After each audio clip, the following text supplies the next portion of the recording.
Hi everybody, I already did my coffee time on the balcony. It's a little too hot, so here you go.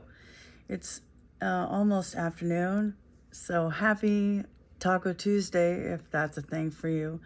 I want to talk about productivity hacks. And I really hate that term, but really the best thing I ever learned when I was a secretary is batching. Batch, batch, batch.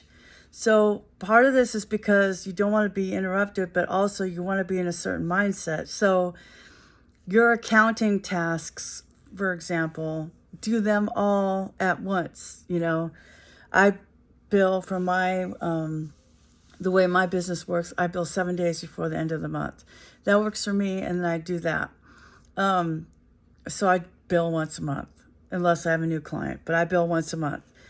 So I don't have to worry about all that accounting stuff. I'll just go into my, as the course of my day, I normally don't have to go into my accounting program. But if you're working on writing, you're going to batch those things in one day, right? So I have some editing to do today and an article to write and an article to start and two to start. So today I'm batching that writing. So when you start doing Mondays, I don't do meetings on Mondays. It's very rare because I have laundry to do. I have groceries to have delivered. I have doctor's appointments I need to go to, or whatever, hair appointments, whatever I need to do, like chores.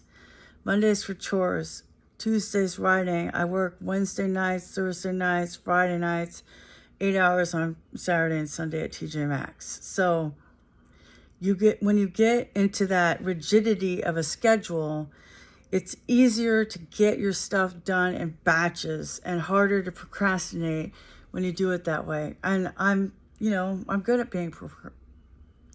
I'm good at productively procrastinating, It's easy to do that if you're super forgiving of yourself, but then it's a balance because you don't want to be all negative self-talk, but you also don't want to be, you don't need to work. So I would just suggest that you do that. Some people like the Pomodoro method. Really just try to do something for 45 minutes and then to use your psychological pairing. If you didn't see that video, find it on the playlist.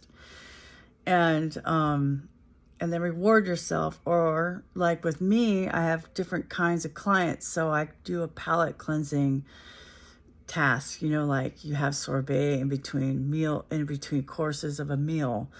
You have to have a palate cleanser. So there's sometimes I'll do another task. Like I did a task and now I'm going to take a bath. I'm doing this video. I'm going to take a bath and then I'm going to work on the one thing and then I'm going to switch and have lunch and then I'll go back and work on the other thing. I'm still batching, but I'm doing things in between to stack it, like a batch sandwich. Anyway, so the same kind of task on the same day will really help you just boom, because your mind is already thinking that way. You're already in that mode. So think about your kind of business, what you do. When I did collections, we only made calls Tuesday, Wednesday, and Thursday between 11 and 2 o'clock because those are the best times to call. So you batch it depending upon when it's the best and start blocking out your time accordingly, and you will find that you are doing a better job. If you want to time yourself, you can use clockify.me. I'm using that. You can use a stopwatch on your iPhone. Whatever you want to do. You can write it down by hand. Batch your work. That's how you're going to get more done and stay in the same mindset so that you're not constantly switching tasks, which is a cognitive disruptor. Switching tasks is a cognitive disruptor. And if you keep switching tasks, you can lose up to 10 points of intelligence, as if you were smoking marijuana. Science fact. Bye.